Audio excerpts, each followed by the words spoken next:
Lions TV, we are sponsored by Regal Elevators and Lifts Consultants Limited, a company that is owned and operated by a Millwall fan, just like every single one of the sponsors that you can see on the screen right now. You see what I did there? If you are going to do a bit of business in 2022, then please keep it in the Millwall family by checking out all of our sponsors' website links in the description below. This is your preview show for the final home game of the 2021-22 season. A sold-out Den will see it against already relegated Peterborough.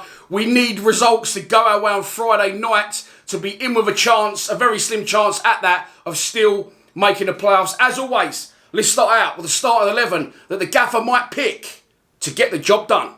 Okay, so as I said, first up, a nearly sold-out Den for the first time in a long time, I think almost ever, that they're going to let home fans sit in the upper and lower tier of the North Stand. People saying to me, does that mean Peterborough aren't going to travel? No, Peterborough will travel. They'll be in the upper. They'll be shifted along into one corner, I would have thought. You'll have the old netting down, and our fans will be in the upper and the lower tier, as all other stands have sold out. The hype remains. And do you know what?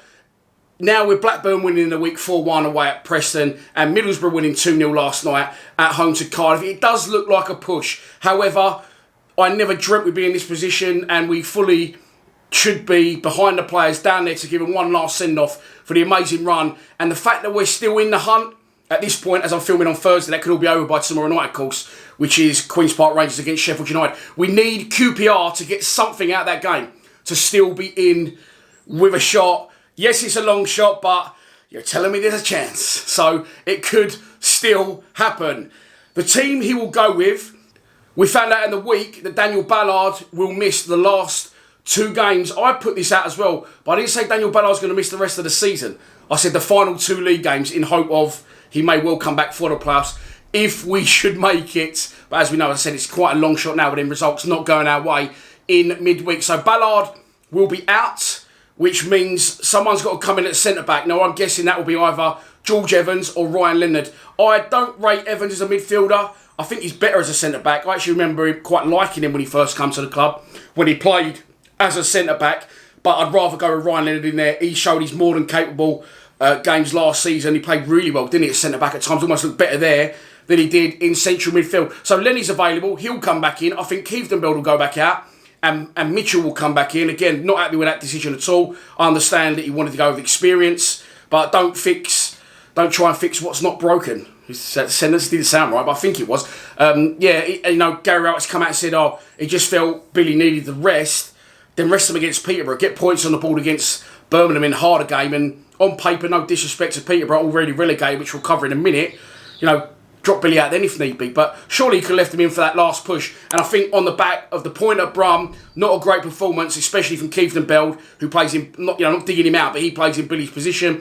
I think you'll see Mitchell come back in. No news on Jeb Wallace still. I'll be honest with you, I'm not saying he's not injured, because he is, and he always gives his all for the club. But I'll be surprised if you see Jeb Wallace pull on a Millwall shirt again. Mason Bennett is also there in the periphery. I've never said periphery in my life.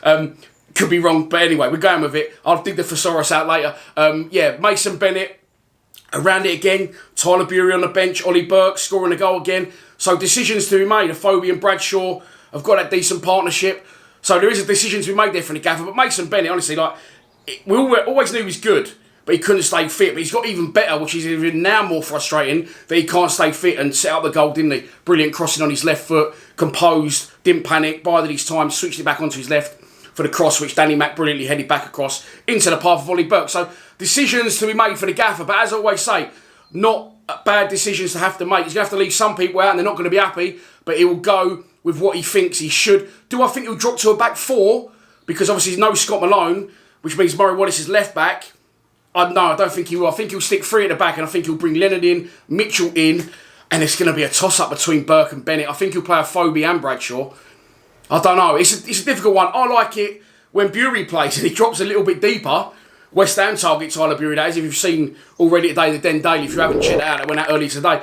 Yeah, Bury seems to drop a bit deeper, and Bradshaw and Afobe become more of a partnership in that instance. But I think if Burke plays, you see, him more as they interchange the 3 of them. You don't have like a settled Central 2. So I don't know. Decisions to be made. It's not my decision. So I need to get over it and move on to our opposition. As I've already mentioned, it is Peterborough. They were relegated with their result losing 1-0 at home to high-flying Nottingham Forest last time out on their first season back in the Championship. Just shows how difficult it is to stay where you are once you get there. And again, fair play to our club, because we've moved to a next level now and we are established in the Championship. I think next season will be our 6th season in the Champ in a row, and teams in and around us from League One who we used to compete with, Oldham, Southend, both out the league, Scunthorpe out the league. You've also got Bradford struggling badly, a team we used to have a regular playoff ding-dong with. So we like to moan as fans, but we need to remember and look at other clubs where they've gone and where we currently are. And as I said, it's amazing that we are in this position we are in with the injuries,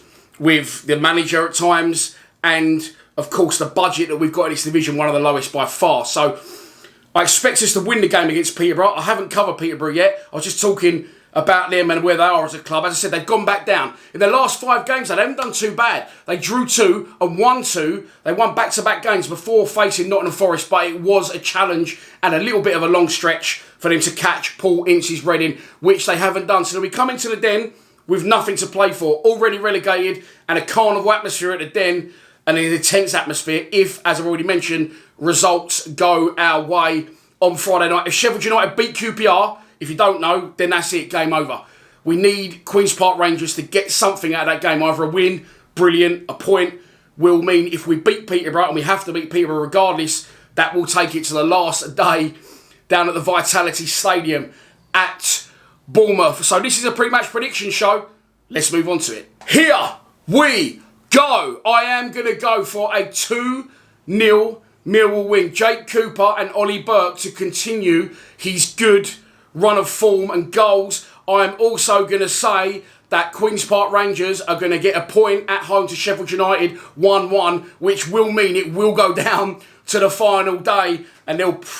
Listen, God help Bournemouth. Oh, maybe I shouldn't say that, but fucking God help the town of Bournemouth. If there's a possibility on the last day we could make the playoffs, and we've got 1,300 tickets on a Sunday, I'm sure there'll be plenty of Millwall fans sunning themselves on the south coast and standing right outside the stadium or in pubs nearby if the dream is still alive next Sunday. But let's focus on Saturday. Let's not disrespect Peterborough. Let's try and get the job done. I'm going for a 2-0 Millwall win. So that's your lot for this preview show. I hope you have enjoyed it. Please be sure to check out the fans' score predictions from the other boys at Lions TV. That should go out Thursday night around the same time as this video. But if it hasn't, it means I haven't sent them in yet. So it'll go out at 4 PM on Friday. And of course, if you think you know what the score's going to be, do not be shy to have a bash in the comments below. All that's left for me to say is I'm live streaming tomorrow night, QPR, Sheffield United. I've mentioned it about 10 times, but we'll watch that together, right? We'll have a stream. We might even do a bit of a podcast prior to that, and a few of us watch it together, clinging on to the dream that QPR could do the business against the Blades. And then, of course, I'll be live streaming from around 2:30 PM for the final home game of the season against Peterborough in a sold-out Den on Saturday. Absolutely cannot wait to see you there. Come on, QPR. Please subscribe to Lions TV. Come on, you Lions.